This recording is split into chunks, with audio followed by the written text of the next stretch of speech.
Aramızdaki milli birligimiz, dostluğumuz yani her kaçan müstehkem olsun diye tilegen olar edi.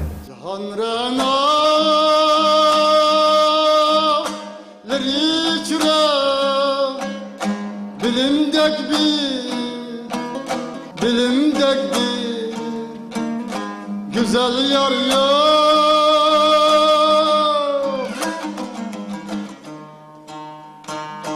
Bilimdin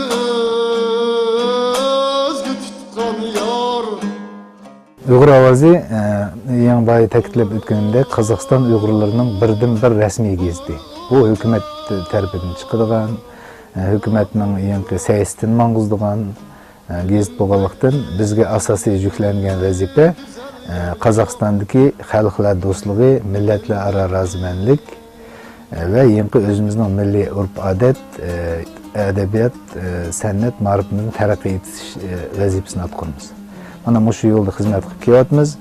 Endi bizning prezidentimiz Nursulton Abdullah Nazarboyevning dana milliy sayest orqasida boshqa millatlarning qatorida bizning Uyg'urlarga shunday keng imkoniyatlar berilgan. Mana shu imkoniyatlardan foydalanib Uyg'ur xalqining Qozog'istonning taraqqiyotga qo'shayotgan ulushini ko'rsatamiz. Bizning Uyg'ur xalqining har xil sohada ishlayotgan bizniki mutaxassislarimiz va atoqli odamlarimiz va tijoratchilarimiz va ishbilarmonlarimiz va san'atkorlarimiz va yani ustozlarimiz va demakchi, mana shuning hammasi shu bizning gazetimizda to'nildi. Shunlashqima bizning asosiy vazifamiz mana shu milliy siyosatimizni mang'izish, Qozog'istondagi yangi xalqlarning birligini qo'lga keltirish. Bizning prezidentimiz Nazarboyev Qozog'iston Xalq Assambleyi degan cho'ng tashkilotni boshqardi. Ya'ni o'zining prezidentligini tashqari. Bu jamiyat tashkilotining 5-tug'ashqa uning siyosati mana shu bizning elimizdagi xotirjamlikni saqlash, millatlararo do'stlikni saqlash bo'lgandan keyin bizning gazetimiz boshqa millatlar haqida yozamiz. Boshqa millatlar bilan Uyg'urlar orasidagi do'stlik. Yangi hammamizning kuchi birlikda demakchi, shu masalalar bizning eng asosiy vazifamiz bo'lib hisoblanadi.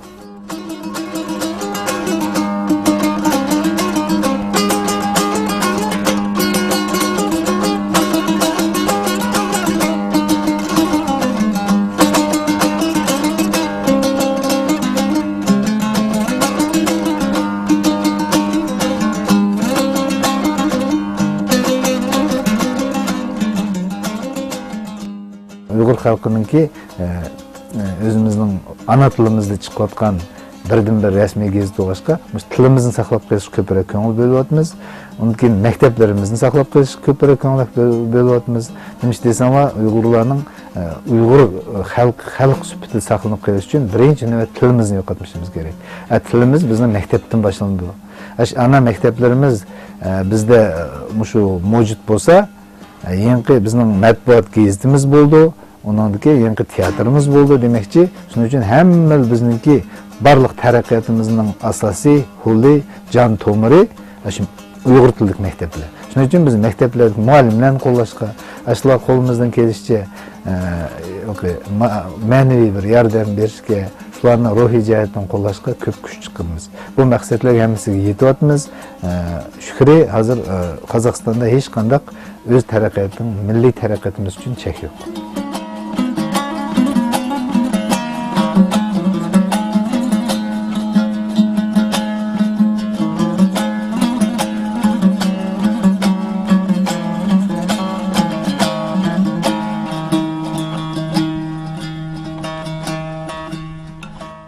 Biz endi men Türk xalqlariga Uyg'ur xalqining yaqin ekanligini bilma, Türk xalqining Uyg'urlarga nisbatan Atatürk deb murojaat qilganini bilma.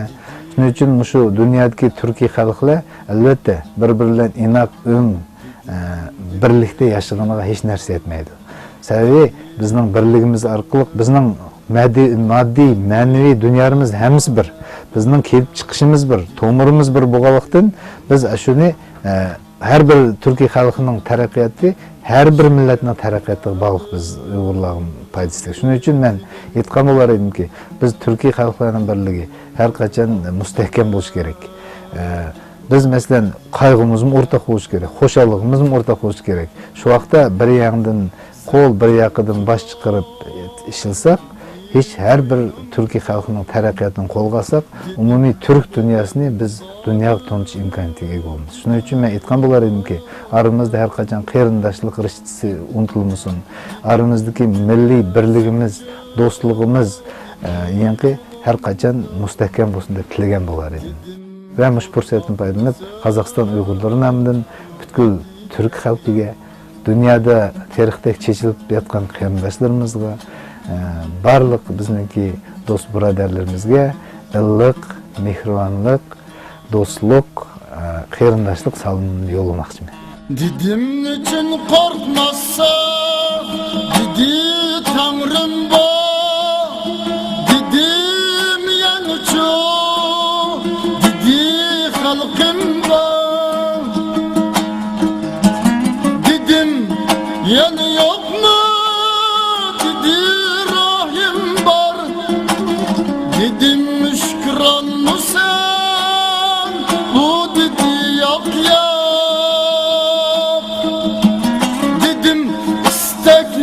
Dur, dedi gülüm dur, dedim çalışmak var, dedi yolumdur, dedim ötkür nime, dedi kulumdur, dedim satar mısın, o dedi yap ya.